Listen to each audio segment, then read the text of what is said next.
What's going on, everybody? This is an episode from the No Gimmicks Needed Wrestling podcast. Do you like podcasts and you want to see the full podcast? Make sure you check out the No Gimmicks Needed Wrestling podcast on all your podcast platforms, such as Apple Podcasts, Google Podcasts, Stitcher, Spotify, iHeartRadio, among many others. But you're listening to the episode right here on YouTube, so make sure you hit that like button and below, and make sure you hit the subscribe button to NC Studios and NC Level Up for all your gaming needs. This is the Nerd Coalition. Enjoy the show. Quattro, now, are you familiar with this one's not going to be as long, but are you familiar with MAGNUM T.A? Yes, I know of MAGNUM T.A. I used to be a fan of MAGNUM T.A. That is... Okay. I used to be a fan of that old Tom Selleck looking dude. And because Prime Time always makes fun of me for talking about the MAGNUM T.A. Tully Blanchard, death cage match. He said it last time we had a podcast. He was like, here he comes. Yeah, well, that was a good match. Good match. NWA stuff, Jim Crockett Promotions, and he was on set to be the next Hulk Hogan for NWA. Okay. You ain't gonna be Hulk Hogan in WWE. It's not happening because they tried that with Luger. See what happened. Ooh, so, because there's only one Hogan, believe it or not. So there it is. But he was going to be that because you had Ric Flair in NWA, who was one of the top guys. But Ric Flair is a heel. We're talking about big babyface push of MAGNUM T.A. And Terry Allen, was working in the bar, and then he broke into wrestling, what a lot of guys do. He met this guy named Buzz Sawyer, so he could help him get into the business. Buzz Sawyer, piece of shit. Sawyer told Terry that he needed $10,000. Was it 10 or 15? 10,000. 10, okay. $10,000 so he can get him a wrestling license. Trash. And he ended up getting him the money from his grandfather. He really wanted to do this. And we were going to try it out. And they came together and got the money. When they gave it to him, he skipped town. And then your boy, Jim Cornette. He was just like, look, wrestling license, you have them. But they call usually between $10 to $25. Yes. It was not no $10,000. So he tried to get over him. But so, Jimmy Garvin was just, felt bad for Terry, so they tracked down Sawyer, and then he was just like, all right, okay, I ain't come here to whoop your ass at the end of that. I paid you, you will train me, if that's what you want to call it. Bruh, no, I'm coming to whoop your ass. Yeah, that too. Buzz Sawyer never gave him that $10,000 back, but you know what? I hope he kind of made that back. I hope he gave his granddaddy back that money, messing with that dumbass man. So a lot of people thinking like, well, where did the MAGNUM T.A. name came from? So Andre the Giant was like, he said, you look like Tom Selleck. Now I know Andre don't sound like that because back then they had MAGNUM T.A. Oh my God, that was the show. But since his name was Terry Allen, they said, well, we call him MAGNUM T.A. And so at that point, they was trying to find different kind of gimmicks for him to go up on, and they should try to help create a character. First, he tried him in the suits, that wasn't working. Then he had the punk rock jackets, which he really did not like at all. And then Dusty Rhodes said, "Well, we need to get you, baby. We got to get you. You have to stop. We got to get you. They got to get the leather jacket and get the motorcycle, and then that American boy look that everybody used to accustom to back in those days. MAGNUM T.A. was born.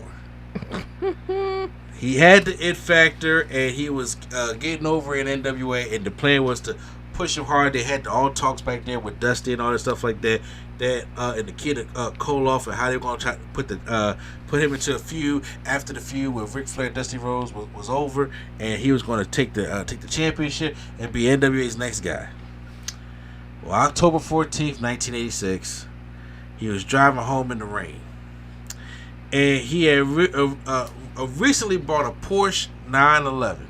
Whoo! Now I don't lots of trouble. I don't know my cars that well. But that's the little baby Porsche. Oh, little baby Porsche. You know, the little baby Porsche you see on the road. Yeah. It's like real small car.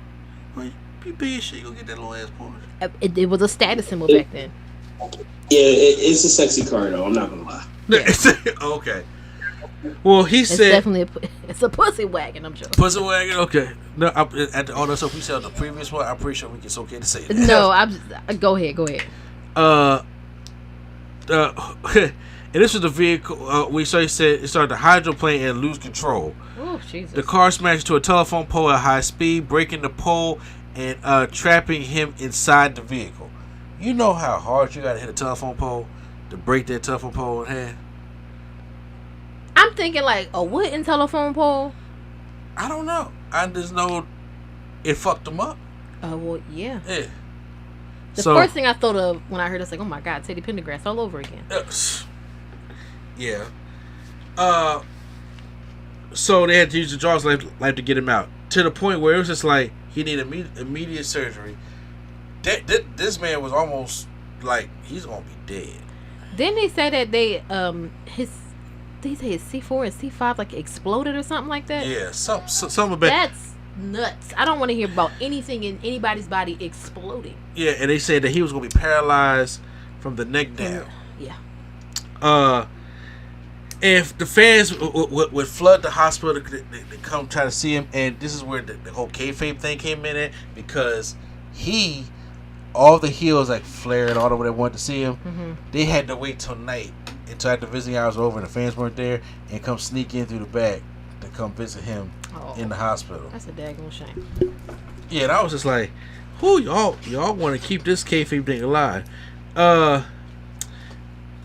And there was time where they each took all the NWA wrestlers took a portion of their paycheck, and Jim Crockett said he'll match it, and they gave Magnum T.A. some money, and I thought that was nice. And then there was an event that they had in 1987 where they flew Magnum out, and he was able to walk out there. I think this was in Philly. I'm not necessarily sure. They had a lot of Philadelphia shows also, where he walked down under his own power with a cane, because they said he was going to be paralyzed from the neck down. Yeah.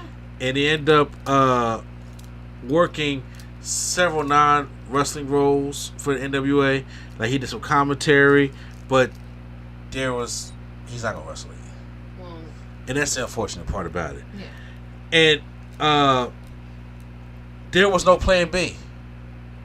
So he had no backup for if this didn't work. Oh no, I'm talking about the company did. Oh, okay. So when you put your when in wrestling, when you put your eggs in the back, this is what we're going to do. We ain't got no backup. See, Vince was very fortunate in the '90s that the backup was The Rock opposed to Stone Cold, and The Rock ended up getting just as over, and you had The Rock when Stone Cold went down. But back then it was Hogan. And with Hogan and the steroid trial and all that stuff happening, he had to create new people because there was no backup plan after Hogan. And then you get the new generation. So, and same thing here, like Ruthless Aggression is like, okay, well you got Cena, but you got Brock, you got Batista, you got Orton, you got that whole Ruthless Aggression class, and then now it's like Roman, but there's who else? You know what I'm saying? Yeah. What happens after this? Yeah, because hey, do we still know what Bobby Lashley's at? Put up a Mr. Put that man on the milk cart. I was about to say the same thing. I was like, he might be old.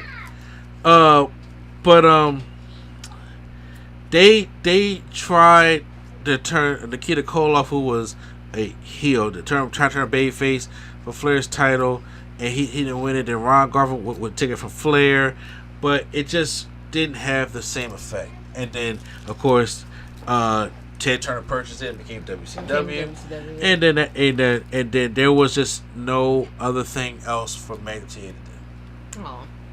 And like I said, this was more of a simple story because the Magnum T.A. story is really short because he was like, he didn't wrestle that long, right? Yeah. He got hot. Then next thing you know, the car accident happened, and then just took all that stuff away. And then it ain't like he did some indie shows because he couldn't, get back over on his glory days. He just can't wrestle. He couldn't wrestle. I mean, What did he do after that? Not much of anything. Like, I mean, did he work again? I mean, okay, you did some work to survive. Yeah, that's what I'm saying. Did he talk about like his life after WCW? Really. He went into the autograph signings, and when they would have like the Legends of Wrestling thing, and Magnum T.A. would come there, and those kind of things. But I don't recall them talking too much about what kind of work he did afterwards. I know his wife talking about some. He still has them days, just for days. And like I said, I would like them to elaborate more on his injury. Like, how's it coming now? Is it getting worse? Is he okay? Oh yeah, because sometimes it comes back around when you get older. Exactly. And things get bad. Is it getting worse? Is it getting better? Type thing. And you know, how has life been surviving outside of it? Do you still contact the, so talk to the members of WWE? So talk to Jim Crockett. Those are kind of things I wish they would elaborate more on. Mm-hmm. It was more this way over the cut, and it's kind of disappointing because I did like MAGNUM T.A. I think this was the weakest episode they had. Wow. I see. Yeah. I fell asleep. Not because of the episode, but just because I was tired. And it sucks because you may call us the weakest episode because you're looking for drama, mm-hmm. but it is dark side of the ring. But see, even with that, you don't have to. It doesn't have to be drama, like you said. If you elaborate on what happened after that, even if it's like a happy ending kind of thing, where it's like I went into accounting, and now I'm a CPA. I don't know, just something after that happened. Did anything else happen in your life? Obviously, it had to. Yeah, so that's one thing. I felt it was a little disappointing on, but out of season 4 so far, I think this was like the more of the weakest show. Maybe because it was the one with the lesser drama, because it's like it was more open cut. It actually was unfortunate. That was the dark side of it. Mm-hmm. But and then what he could have been. He was never gonna be Hogan, but to be the Hogan of the NWA though, that you just never know. Yeah, because it was definitely the least drama filled. Yeah. Because between Junkyard Dog and what was it? It was Chris Candido. Yeah, that I still like that one too. And then the one was Eddie Graham the second or the third? That's the third episode. What was the second one? MAGNUM T.A. Okay. Yeah. And then the fourth one was Doink the Clown.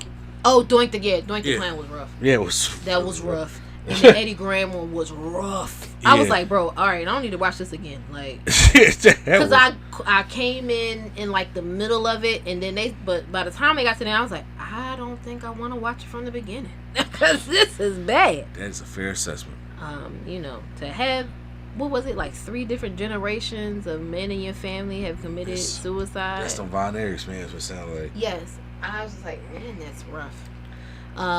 So yeah, I mean, I guess I guess I could see what you're saying.